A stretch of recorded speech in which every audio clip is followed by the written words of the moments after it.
Okay, I'm talking about the dream again, the prophetic dream, the toy car. If you know, you know, you've seen the videos are on my page. God spoke to me again regarding how I saw in the dream that it was a toy. And I told you all that analogy that he had used with me. He was like, Jolie, if your daughter had asked for a Barbie dream house from you all year long, you wouldn't give her a cutout or a picture of the Barbie dream house if you promised you would get it for her. You wouldn't break your child's heart that way. You would give her the real thing that she asked for. You'd probably even go above and beyond and get her more than she asked for. And that is true. If my daughter asked me for a Barbie dream house and I promised to give it to her, and let's say Christmas was the day I was going to give it to her, I would buy her extra accessories for it, little dolls and things to go along with it.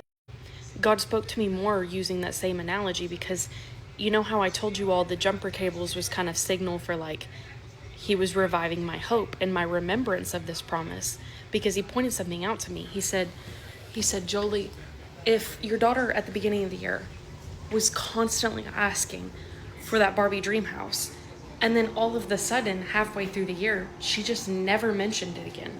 She never talked to you about it again. You remembered, you're preparing the promise, you're lining it up for Christmas, but she stopped talking about it.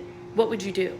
And I was like, ooh, if my 6-year-old begged me practically for a Barbie dream house at the beginning of the year and she stopped talking about it halfway through the year, I might assume, as her mother, well, I don't know if she's still interested in this. She may not want this anymore.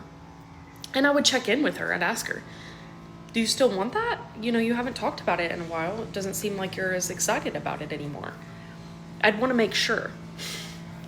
And how much more does the Father do for us? So when he brought that dream up, and I began sharing with you guys how I have been waiting and just having faith that God's going to do it one day, I stopped bringing it up to God. I have so many prayers on my phone and my notes where I said, I don't know how, I don't know when, but I trust you, God. I said the same thing when I sold my old car back to my ex-husband, and when I gave that, sold it over to him, I just kept saying, I was like, I'm not even stressed, Lord, because I don't know how, I don't know when, but I know you'll do it. I just stopped bringing it up, though, in prayer. And I want to point out, it doesn't have to be in like a begging kind of way constantly, where every single day you're begging for the promise. Rather, you're reminding God of the promise he said to you. So, for example, if my daughter, same analogy, throughout the year was like, Mom, just remember, you said you were going to get me a Barbie dream house. I can't wait. That would show me that there's still interest and that she hasn't forgotten about the thing that she wanted, right?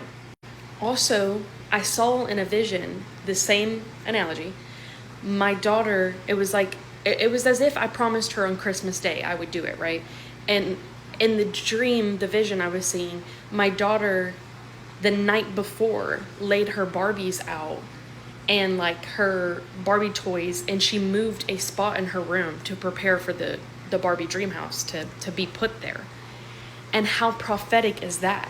That is why God asks us to move in faith beforehand, because it's faith of saying, I trust that you're going to show up. If my daughter did that, right, and it was the day before Christmas, I would feel so much joy and like, wow, my daughter trusts me.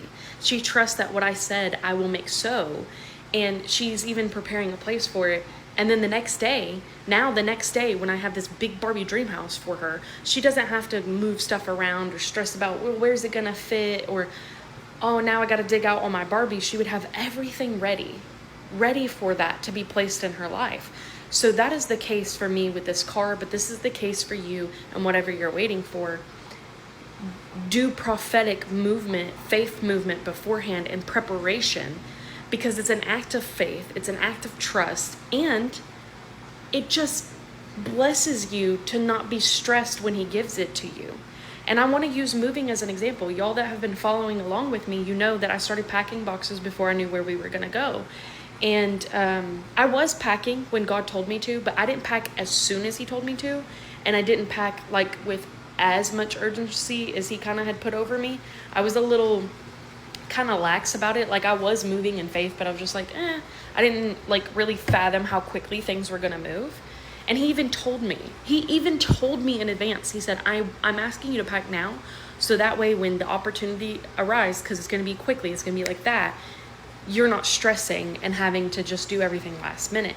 Now, I had packed, so some of it was prepared, but it was like that. I came here, we saw this place, and then the landlord was like, yeah, you could start moving stuff in today. And we were like, whoa. You know, if I had everything packed up that day, it would have been a little less stressful. Now, like I said, I had some stuff packed, but I didn't have it all done. So it was a little hectic for about a week or so getting everything done. And if I had just been obedient to my father and prepared in advance fully the way he said, not halfway, it would have benefited me. So when he tells you to do something, it's for your good. And it's to prepare for the blessing. So I don't know what promise you're waiting on, but set your Barbies out. Make a place in your room for the Barbie Dream House because it's on its way. That's what he said to me in regards to my car. He said, he showed me in a vision last night. And by the way, because we're talking in prayer, and he goes, and by the way, in regards to your car, it's on the way. And I saw a vision of the van driving, and I knew, and it's not like he said or anyone said it, I could just sense in my heart that it was driving from out of state. And I don't know what that means. I don't know what that means, but I know that I will testify for his glory, not for mine, but for his glory and his name's sake. I will get the opportunity to testify because it will encourage others, bless others as well, and not just me.